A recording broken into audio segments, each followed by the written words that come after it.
नमस्कार, public news देख रहे हैं आप। पंजाब विधानसभा चुनाव राज्य के इतिहास में अब तक का सबसे अनोखा, पेचीदा और बहुकोणीय मुकाबला साबित होने जा रहा है। पारंपरिक रूप से पंजाब की सियासत हमेशा दो ध्रुवों के इर्द गिर्द घूमती रही थी। एक तरफ कांग्रेस और दूसरी तरफ शिरोमणि अकाली दल बीजेपी का गठबंधन। 2022 के चुनाव में आम आदमी पार्टी की प्रचंड जीत ने इस पारंपरिक ताने बाने को पूरी तरह तोड़ दिया। लेकिन आगामी चुनाव की दहलीज पे खड़ा पंजाब आज एक बिल्कुल अलग मोड़ पे है, जहां एक तरफ राज्य की दो बड़ी बड़ी विपक्षी ताकतें कांग्रेस और आम आदमी पार्टी जबरदस्त अंदरूनी कलह, गुटबाजी और नेतृत्व संकट से जूझ रही है, वहीं दूसरी तरफ केंद्रीय गृह मंत्री अमित शाह के नेतृत्व में बीजेपी ने पंजाब को फतह करने के लिए पर्दे के पीछे एक बेहद आक्रामक और जमीनी स्तर पर काम करने वाली रणनीति तैयार कर ली है। इस बार बीजेपी पंजाब में अपनी पुरानी जूनियर पार्टनर वाली छवि को तोड़कर एक मुख्य राजनीतिक ताकत के रूप में उभरने का प्रयास कर रही है। बीजेपी के शीर्ष रणनीतिकार अमित शाह ने पंजाब के लिए जो विषाद बिछाई है, उसके पीछे पश्चिम बंगाल विधानसभा चुनाव के कड़े अनुभव और सबक छिपा हुआ है।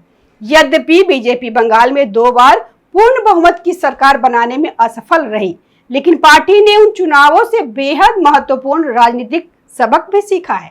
बीजेपी ने बंगाल के उन तमाम रणनीतिक चूकों का बारीकी से अध्ययन किया जिनकी वजह से चुनाव हाथ से निकल गया था। पार्टी ने उन गलतियों की एक गांठ बनाई है ताकि उन्हें पंजाब की धरती पे दोबारा न दोहराया जाए। बंगाल में जिस तरह अमित शाह ने हफ्तों डेरा डाल के चुनावी मुद्दों को धार दी थी, उसी तर्ज पे अब पंजाब में भी केंद्रीय नेतृत्व सीधे कमान संभाल रहा है। पंजाब में बीजेपी अब मुख्य रूप से 2 स्तरीय रणनीति पर काम कर रही है। सम्मानजनक और बराबरी के स्तर पर गठबंधन की राजनीति, विपक्षी दलों में होने वाले संभावित बिखराव या ऑपरेशन लोटस के लिए सही मौके का इंतजार। पंजाब में बीजेपी और शिरोमणि अकाली दल का गठबंधन दशकों पुराना और बेहद सफल रहा है, लेकिन कृषि कानूनों के विरोध में अकाली दल ने एनडीए से नाता तोड़ लिया था। अब बदलते राजनीतिक परिदृश्य में दोनों दल फिर से करीब आ रहे हैं, लेकिन इस बार बातचीत के नियम पूरी तरह बदल चुका है। अतीत में अकाली दल पंजाब में बड़े भाई की भूमिका में रहता था। वह बीजेपी को केवल शहरी क्षेत्रों की कुछ सीमित सीटें दे दिया करता था, जिसके कारण सरकार में शामिल होने के बावजूद बीजेपी की कोई स्वतंत्र राजनीतिक वैल्यू नहीं बन पाती थी। इस बार बीजेपी ने साफ कर दिया है कि वह बिहार में नीतीश कुमार के साथ अपनाए गए मॉडल पर काम करेगी। बिहार में बीजेपी ने धीरे धीरे अपने कदम बढ़ाए, अपनी जमीन मजबूत की और अंततः इस स्थिति में पहुंच गई कि अपना मुख्यमंत्री भी बना सके। पंजाब में भी बीजेपी अब कम से कम बराबरी की सीटों 50-50 पे अड़ी हुई है और अनौपचारिक बातचीत के अटकने की मुख्य वजह भी यही है। लगातार चुनावी हार के कारण सुखबीर सिंह बादल और बादल परिवार इस समय बेहद कठिन दौर से गुजर रहा है। राजनीति में लंबे समय तक सत्ता से बाहर रहने पर कैडरों को एकजुट रखना किसी भी क्षेत्रीय दल के लिए नामुमकिन हो जाता है। अकाली दल को इस समय सत्ता या जीत के एक इंजेक्शन की सख्त जरूरत है। आंकड़ों के लिहाज से देखें तो लोकसभा चुनाव में जहां कांग्रेस और आम आदमी पार्टी को लगभग 26 से 26% वोट मिले, वहीं बीजेपी ने अकेले दम पे शानदार प्रदर्शन करते हुए 18.5% वोट हासिल किए थे, जबकि अकाली दल सिमट कर 13% वोट पर रह गया।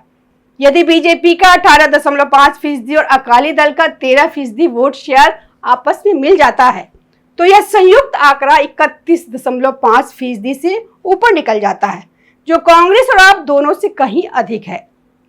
पंजाब के कम से कम 3 से 4 लोकसभा क्षेत्रों के विधानसभा क्षेत्रों का डेटा यह स्पष्ट दिखाता है कि यदि ये दोनों दल साथ लड़े होते तो आम आदमी पार्टी और कांग्रेस को करारी शिकस्त का सामना करना पड़ता।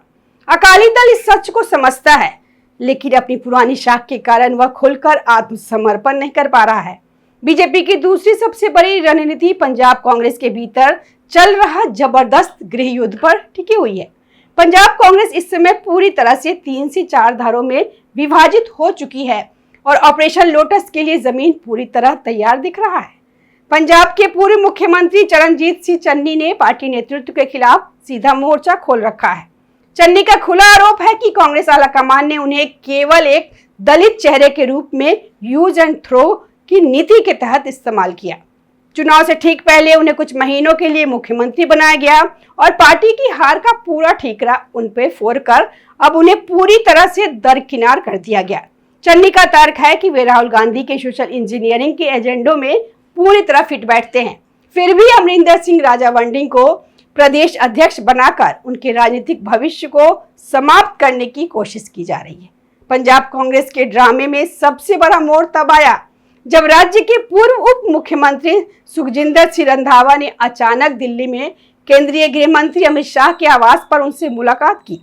इस मुलाकात के राजनीतिक मायने बेहद गहरे थे। रंधावा, जो पहले पंजाब कांग्रेस में अपना एक अलग तीसरा धरा जिसमें प्रताप सिंह बाजवा भी शामिल थे, उनको चला रहे थे और खुद प्रदेश अध्यक्ष या मुख्यमंत्री पद के दावेदार थे। वह अमित शाह से मिलने के तुरंत बाद पंजाब लौटते हैं और अचानक चरणजीत सिंह चन्नी के गुट में शामिल हो जाते हैं। रंधावा का अचानक चन्नी के पाले में जाकर उनके साथ तस्वीरें खिंचवाना यह साफ संकेत देता है कि इसके पीछे दिल्ली बीजेपी शीर्ष नेतृत्व से कोई बड़ी राजनीतिक स्क्रिप्ट लिखी गई है। रंधावा के आने से चन्नी गुट बेहद मजबूत हो गया और वर्तमान प्रदेश अध्यक्ष अमरिंदर सिंह राजावंडी पूरी तरह से अलग थलग पड़ गए। इस भीषण कलह को शांत करने के लिए कांग्रेस आलाकमान ने छत्तीसगढ़ के पूर्व मुख्यमंत्री भूपेश बघेल को पर्यवेक्षक बनाकर पंजाब भेजा था, लेकिन चन्नी और रंधावा गुट ने बघेल की बैठक का पूरी तरह से बहिष्कार कर दिया। चन्नी गुट का मानना था कि भूपेश बघेल केवल राजावंडी का पक्ष लेने आए हैं। इसके बाद यह गुट अपनी शिकायत लेकर दिल्ली पहुंचा, लेकिन कांग्रेस के पूर्व अध्यक्ष राहुल गांधी इस समय विदेश यात्रा पर थे, जिससे पंजाब के नेताओं में संदेश गया कि केंद्रीय नेतृत्व को राज्य की स्थिति की कोई परवाह ही नहीं है। बाद में भूपेश बघेल ने एक तरफा बयान जारी कर कहा कि अध्यक्ष बदलना कोई गुड्डे गुड़ियों का खेल नहीं है, आलाकमान का फैसला अंतिम है।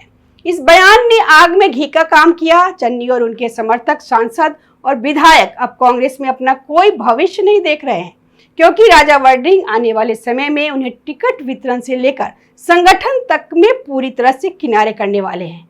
बीजेपी इसी नाजुक मोड़ पर कांग्रेस में एक बड़े विभाजन का इंतजार कर रही है। पिछले विधानसभा चुनाव में और इस चुनाव के बीच पंजाब की जमीनी हकीकत में जमीन आसमान का अंतर आ चुका है। पिछला चुनाव पूरी तरह से किसान आंदोलन के साये में लड़ा गया था, जहां बीजेपी को राज्य के ग्रामीण इलाकों में भारी विरोध का सामना करना पड़ रहा था और पार्टी के लिए चुनावी रैलियां करना भी दुभर था। इस बार स्थितियां पूरी तरह बदल चुकी है। आम आदमी पार्टी की भगवंत मान सरकार ने खुद आंदोलनकारी किसानों पर सख्त रुख अपनाया है। बॉर्डर से किसानों को हटाने और उन पर लाठीचार्ज कराने के बाद अब किसान संगठन भगवंत मान सरकार के धुर विरोधी बन चुके हैं। ऐसे में बीजेपी के खिलाफ जो एक कृत्रिम नैरेटिव या दुष्प्रचार तैयार किया गया था, वो पूरी तरह से समाप्त हो चुका है। बीजेपी अब पंजाब में बिना किसी विरोध के बड़े स्तर पर अपनी रैलियां और जनसभाएं कर रही है। पड़ोसी राज्य हरियाणा के मुख्यमंत्री नायब सिंह सैनी लगातार पंजाब के दौरे कर रहे हैं। सैनी ने जालंधर, पठानकोट और भिवानी जैसे क्षेत्रों में छोटी छोटी सघन जनसभाएं की। इन छोटी जनसभाओं के माध्यम से बीजेपी सीधे मतदाताओं से संवाद कर रही है। विशेष रूप से पंजाब के 6 हिंदू बहुल जिलों में बीजेपी का पारंपरिक आधार बेहद मजबूत है और पार्टी अब जैन समुदाय, दलित समुदाय और व्यापारिक वर्ग को लक्षित करके अपनी पैठ बढ़ा रही है।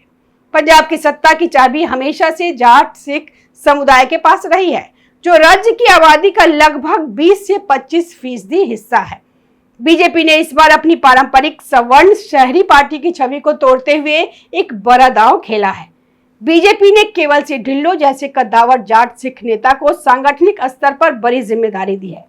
यह पंजाब बीजेपी के इतिहास में पहली बार है जब जाट सिख समुदाय के हितों को पार्टी के शीर्ष एजेंडे में शामिल किया गया है। यह ठीक वैसा ही सरप्राइज है जैसा बीजेपी ने एक समय हरियाणा में गैर जाट राजनीति के तहत मनोहर लाल खट्टर को लाकर या बाद में सांगठनिक बदलाव करके दिया था। बीजेपी के राष्ट्रीय महासचिव और मध्य प्रदेश से नवनिर्वाचित सांसद तरुण चुग को पंजाब में संगठन निर्माण और विभिन्न गुटों के बीच समन्वय बैठाने की अहम जिम्मेदारी दी गई। तरुण चुग ने हाल ही में पंजाब के पूर्व मुख्यमंत्री कैप्टन अमरिंदर सिंह से उनके आवास पर लंबी मुलाकात की।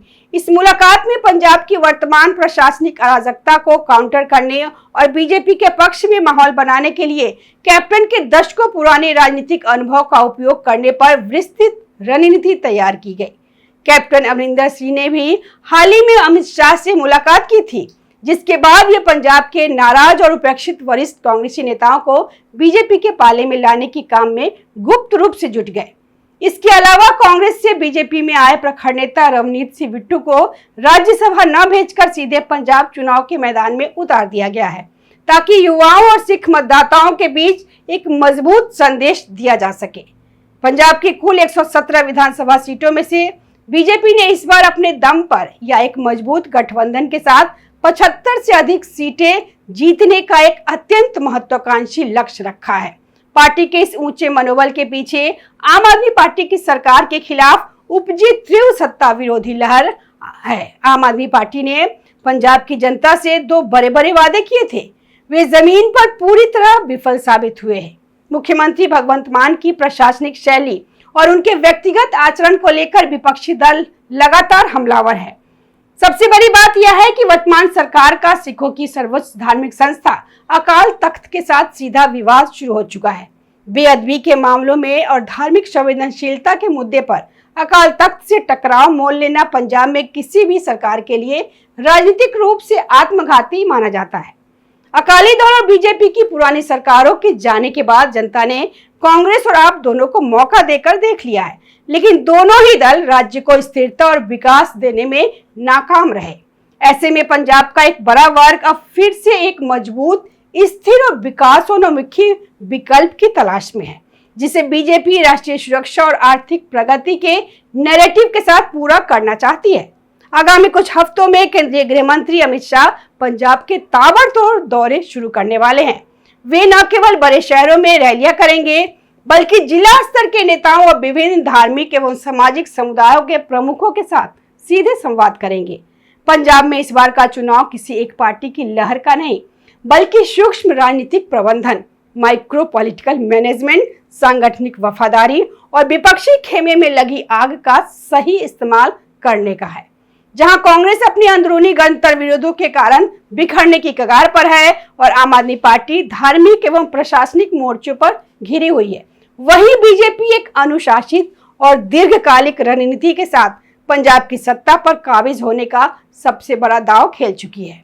यदि अमित शाह का यह बंगाल मॉडल और चन्नी रंधावा गुट के जरिए बुना गया चक्रव्यूह सफल रहता है, तो पंजाब में इस बार एक नया राजनीतिक इतिहास लिखा जाना तय है। अभी के लिए इतना ही। अगर वीडियो अच्छा लगे तो कमेंट करें, लाइक करें, शेयर करें और चैनल को सब्सक्राइब जरूर करें। जय हिंद। ताज़ा खबरों से जुड़े रहने के लिए हमारे चैनल को सब्सक्राइब करें और बेल आइकन को दबाना ना भूलें, ताकि हर खबर की नोटिफिकेशन आपको मिलती रहे।